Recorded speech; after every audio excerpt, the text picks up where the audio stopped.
As always, the New Zealand Warbirds Association's Harvard display team put on a great aerobatic display at this year's show. During World War II, the Harvard became a standard advanced trainer for Commonwealth countries.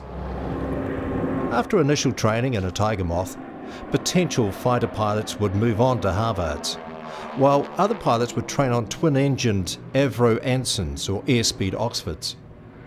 A significant portion of the New Zealand pilots who flew in the RAF during the war received their advanced training on Harvards in Canada as part of the Empire Air Training Scheme.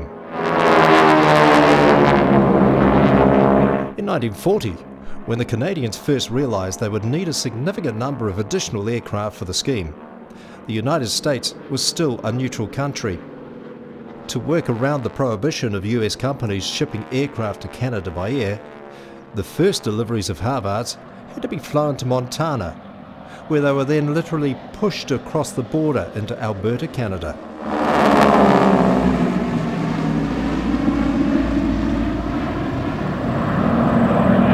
Fighter pilots who flew with the RNZAF during the war generally received their advanced training in New Zealand.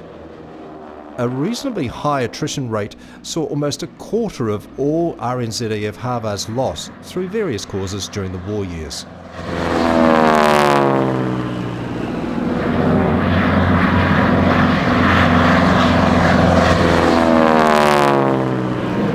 During 1942, when the threat of Japanese invasion was at its peak, the Harvards in New Zealand were armed with machine guns and bomb racks to enable them to operate in a fighter bomber role if it became necessary.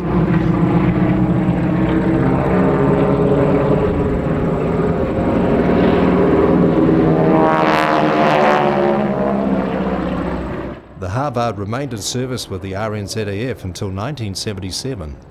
And today, almost a quarter of the 200 Harvards operated by the Air Force are still in private hands worldwide.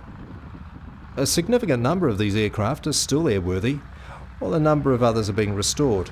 There are currently 15 airworthy Harvards in New Zealand.